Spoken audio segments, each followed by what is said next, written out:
Welcome to Two Chicks Talk Writing. I'm Isabella. And I'm McGee.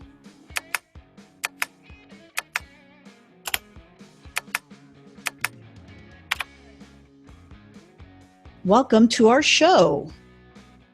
Let's talk about pen names today. You use a pen name. I use a pen name. Why do you use pen name?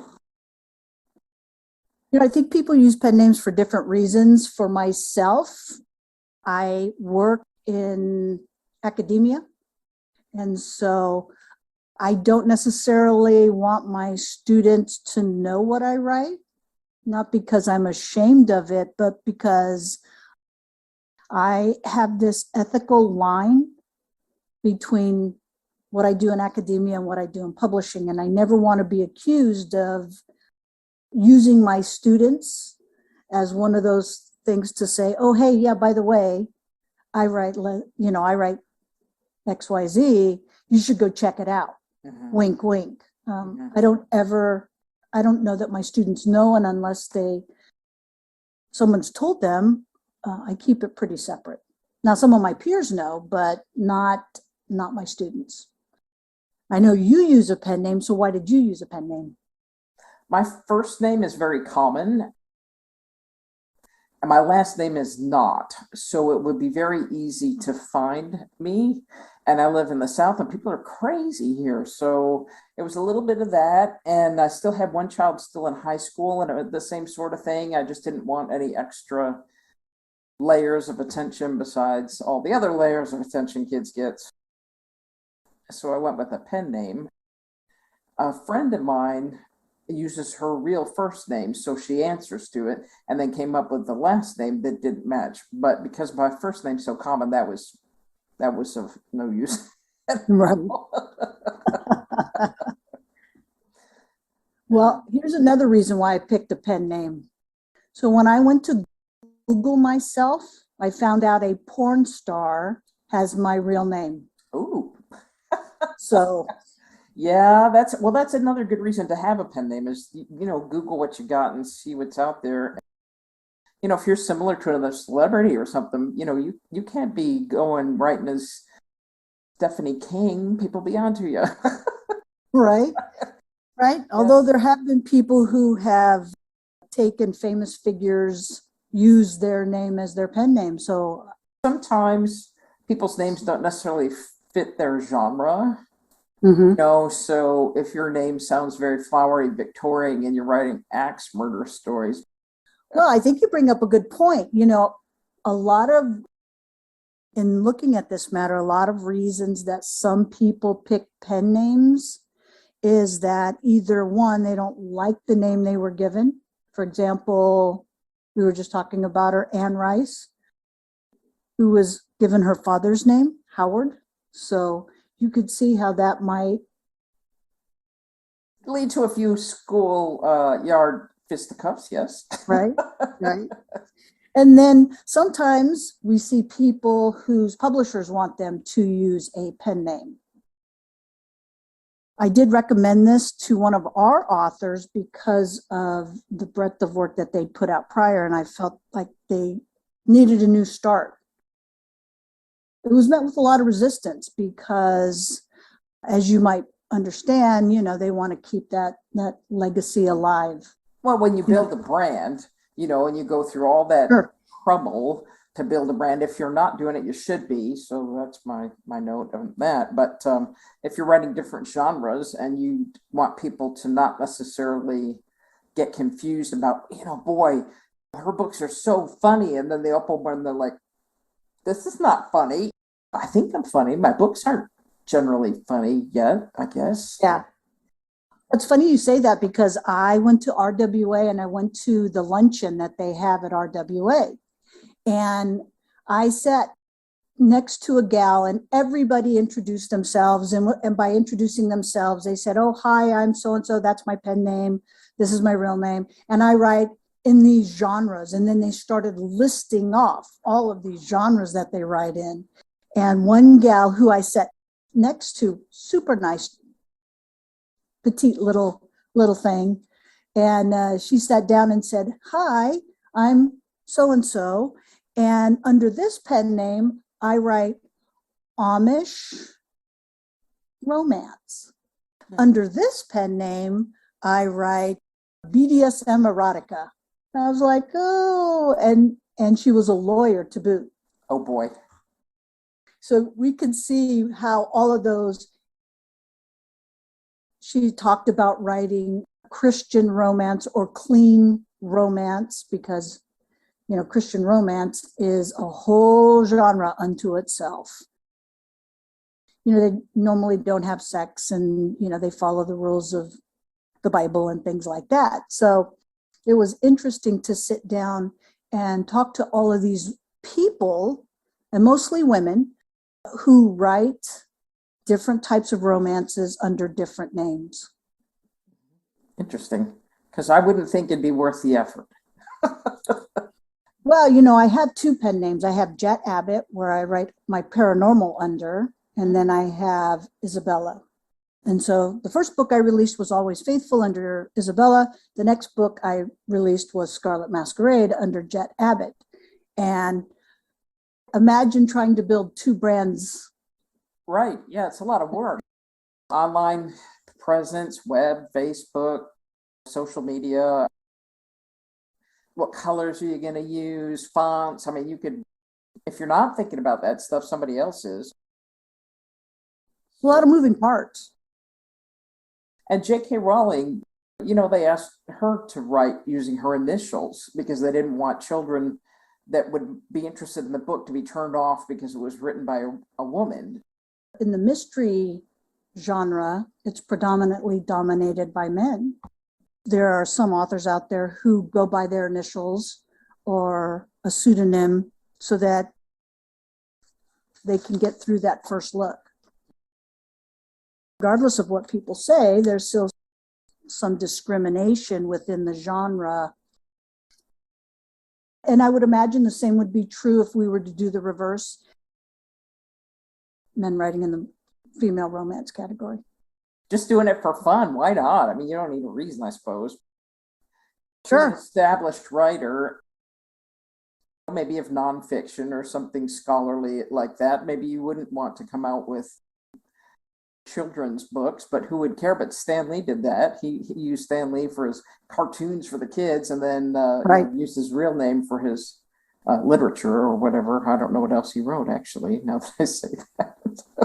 Well, there have been a lot of famous authors, you know, throughout history who've, you know, used pen names. So it's not uncommon. It's not something that is new.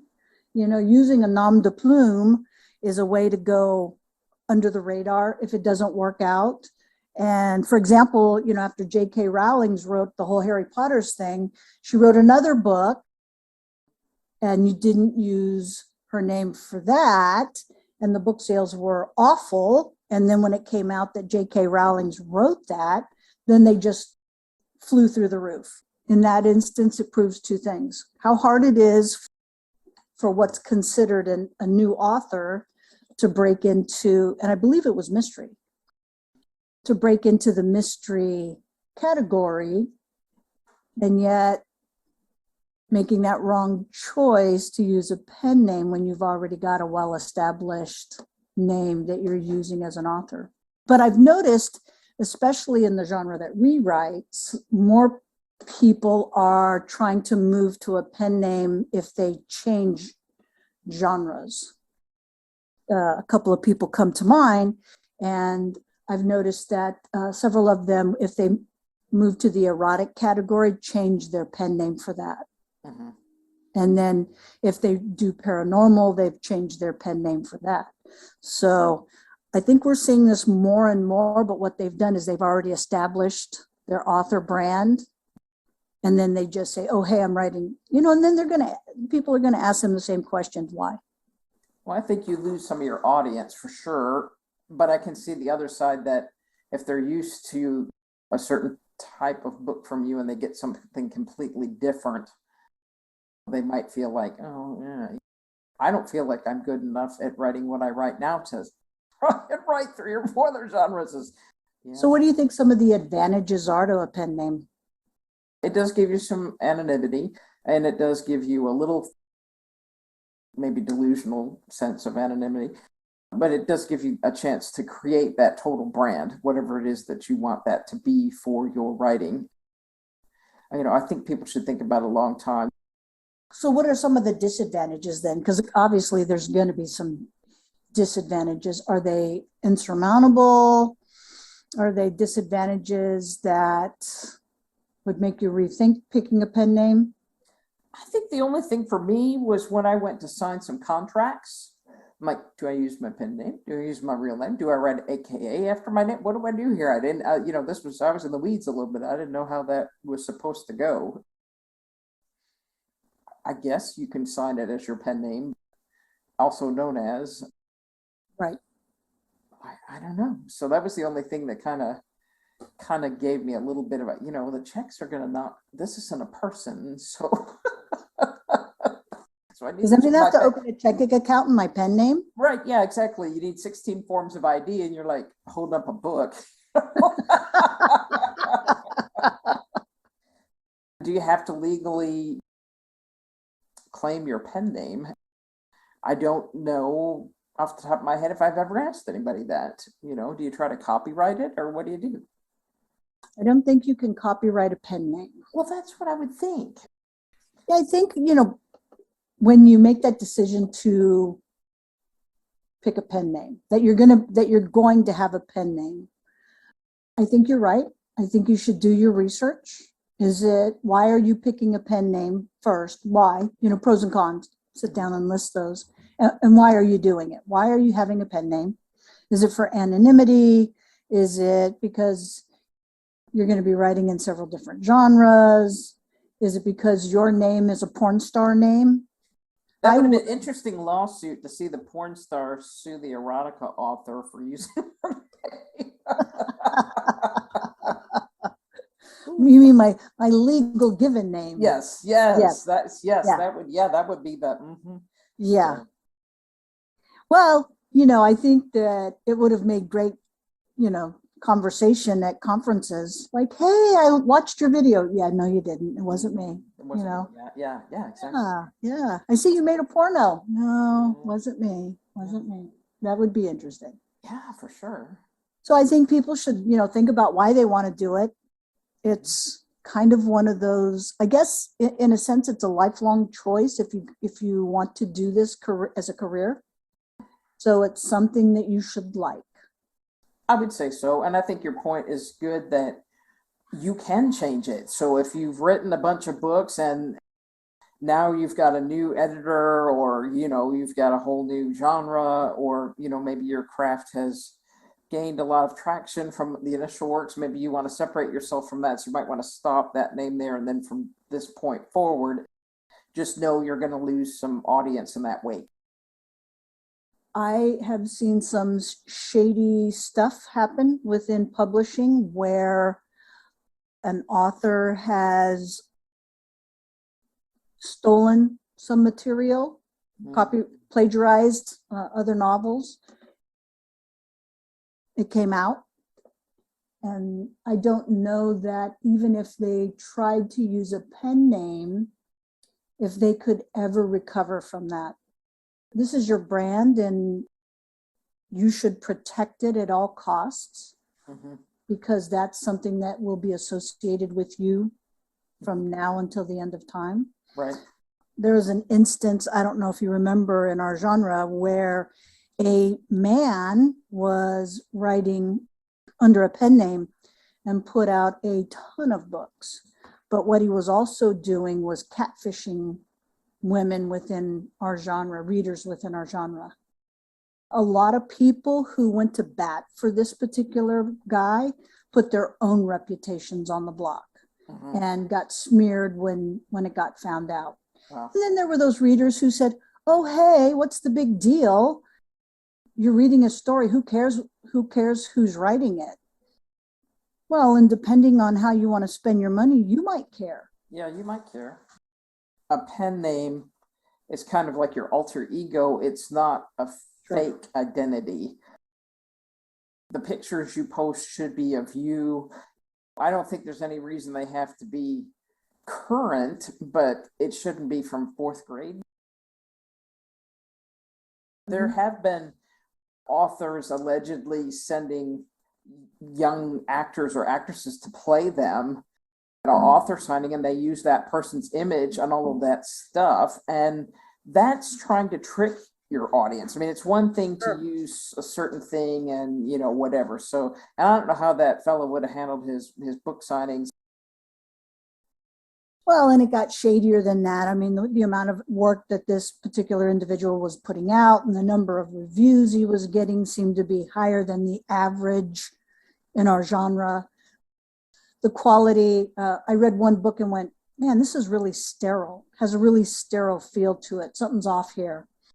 And a lot of people thought he was great. And the way that he interacted with women and or the readers was trying to be very personable. And this guy was putting out like a book a month, a book every 2 or 3 weeks. I mean, it was pretty unbelievable. Then to find out that kind of dishonesty, and some people got burned, whether because they supported him or because he catfished them. In the other instance, when someone is playing you and you're using their photos, I don't know, I'd ask the readers, do you feel like that's being dishonest as a writer? I mean, because isn't what we do here fiction? We create fantasy, or we create, you know, fictional characters that fall in love and or murder or whatever. Isn't that kind of what we do? Dolly Parton, she says in her interview, she never leaves the house without her full regalia, whatever you want to call it, because no one wants to see Dolly Parton. Yeah, no one wants to see Dolly Parton in a house coat with no makeup. And where does the persona line separate you from that? And what are you portraying? And when does it become a lie versus everybody knows she wears wigs? I mean, I don't mean like that, but I just mean in terms of having a whole other person be sent to an event and saying it's you. That seems pretty shady. Yeah, no, that's true. I agree. I think that if you're sitting behind your computer and you're never exposing yourself, like this author who impersonated a lesbian, you know, catfished everybody, totally impersonated a lesbian. You never saw any pictures of him, but as you started to dig, and you could start to dig, there were other shady things that this individual did, you know, in their life. And so part of this comes down to money. When you are sitting home pounding on the keyboard, you can be anybody you want. You can present yourself as anybody you want, as long as, in my opinion, you don't cross the line and you don't catfish, you don't gaslight, you don't treat people unethically to get money out of them or to get information out of them, because there's a whole ethical line I think you cross. Because we're visible. People know you're McGee and I'm Isabella. Right. Our faces out there. We attend conferences. We show up. People know us. They know we have pen names. It's those people who hide behind the screen. And if you're telling me an author sends an actress to go out and impersonate them, now we start to get into kind of some shady territory. If we're talking about a guy who's impersonating a lesbian and striking up conversations, or maybe even a relationship with a reader, in the hopes that this will become, you know, you're their number one fan and get out there and pimp their work. And, you know, I mean, there are some definite ethical lines being crossed in both of these situations. And in both cases, I've seen authors say, well, who cares? I love their work. Well, would you love their work any less if you knew it was a 70-year-old gray-haired woman writing those books? Well, and I think that it's all well and good to say It doesn't matter to you. I mean, you have to pick what hill you're going to die on as your Oh, author sure. brand too. I mean, for sure, you could get in the weeds, and I can name, and you can name, sure, multiple professional figures that have lived and died by social media. Lots of people were smashing Cat Stevens records in the early 80s, you know, when he changed his name. And Yeah, he became Muslim. yeah. Cassius Clay became Muhammad Ali. I think we can look at individuals, with the exception of J.K. Rowling, and I think that there's many supporters as there are detractors for J.K. Rowling. Cassius Clay and Cat Stevens and a ton of other people made personal life choices that precipitated a name change. If you are changing your name, though, to perpetuate a fraud on readers, that's different.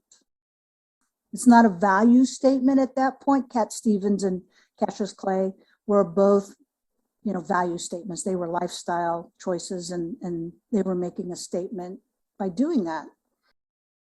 If you change your name to Puff Daddy, I'm not sure that that's a value statement. And there's nothing wrong with that. I am not against pen names. What I'm against is if you are doing it to perpetuate a fraud, to gain access to financial benefit. What we're seeing a lot of happening in society right now is there's a lot of gaslighting going on. So how would you tell somebody to pick out a pen name if somebody was looking for one? For me, my name was sentimental because I've said this before. The reason I picked Isabella was because if I had a daughter, I would have named her that. I was only blessed with 3 sons. I decided to use that because I really love that name. Some people say, you know, that name doesn't really fit you. Maybe Jet Abbott fits me better. Love the name Jet. Yeah. Anyway, I think that I would say, look at your genre. What do all the authors have in common? And maybe you don't want to be common. Maybe you want it to be a 1-name pen name. Maybe you want it to be initials and a pen name. Maybe you want it to be 2 names. Figure that out first. Right. 1, initials, 2, shoot, maybe you want it to be 3. Maybe you want it to be all initials. Maybe. And then Google your name to make sure no pen stars or nefarious actors are associated with it. Right. That might be a good idea. What do you like? What can you live with?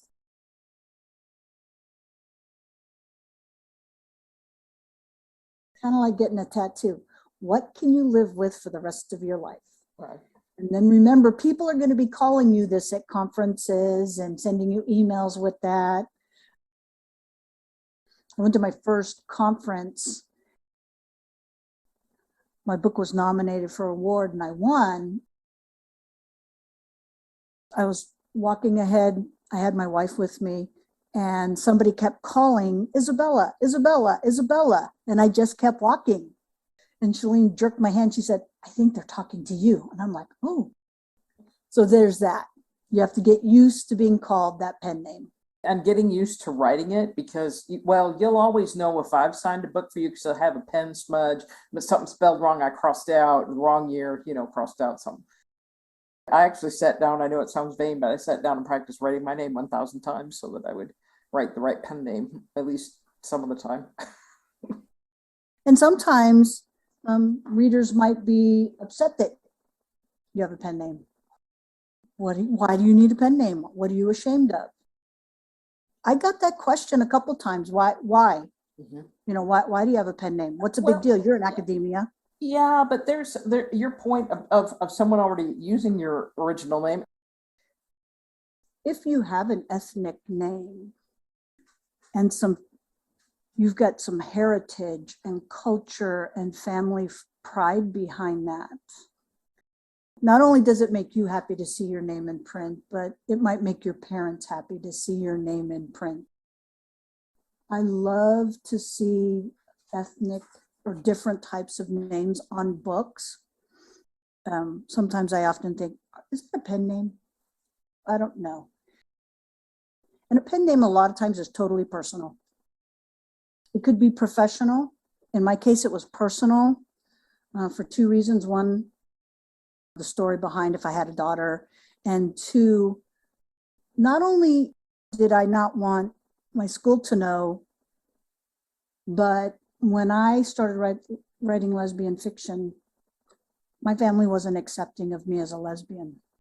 I looked at that and knew that I didn't want my family to be able to find out that I was writing lesbian fiction and kind of going down that path of debauchery, everything associated with it, erotic, BDSM, deviant behavior.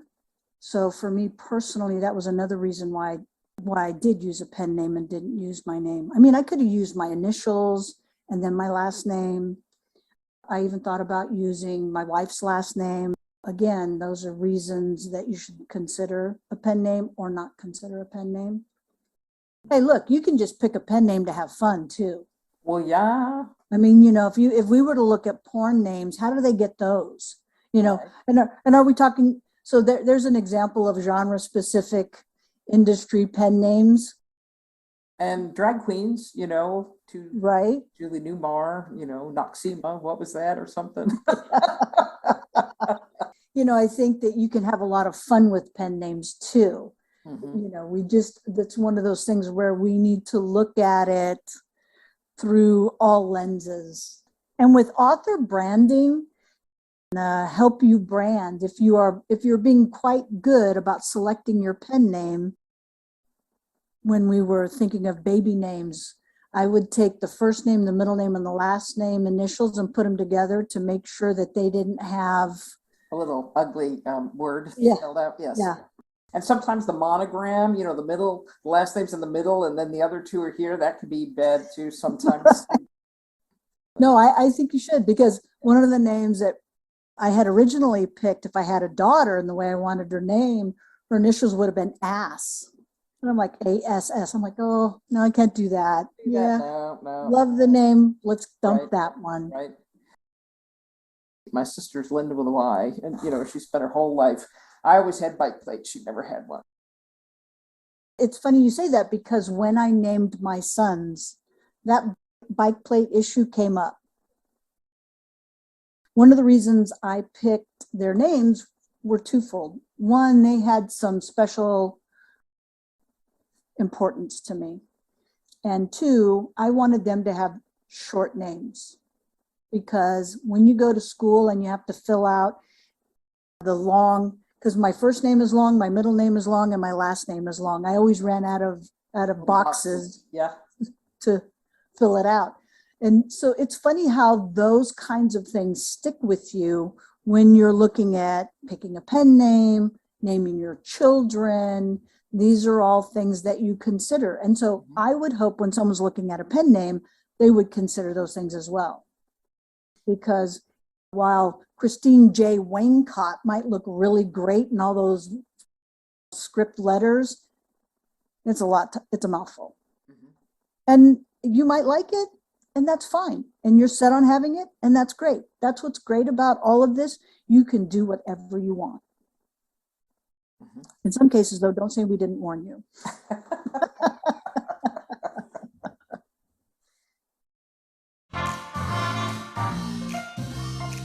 And now a tip of the day from the Writer's Toolbox. So I would say our tip of the day, Google your name. And Google your pen name. Don't just Google your legal name, Google your pen name. Because there might be someone out there with your pen name. They might be writing, hardcore bondage, spanking novels. Who knows? Yeah. And when there's nothing wrong with that, but if you want to be associated with that, you might have a built-in audience. Yeah, and your readers are going to think everything in your fiction book is true.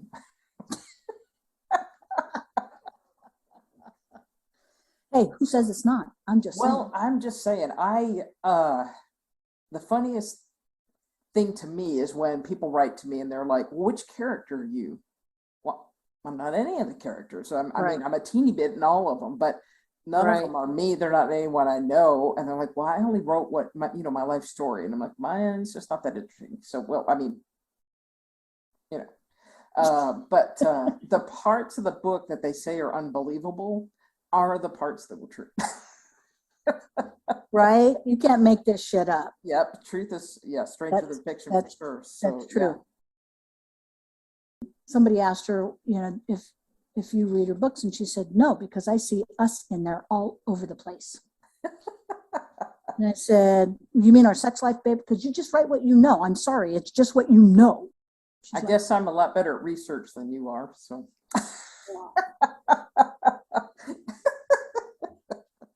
Or you Or haven't, experimented as much as I have. yeah, maybe not.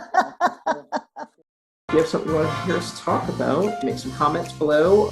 Check out our Two Chicks Talk Writing website at www.2chickstalkwriting.com.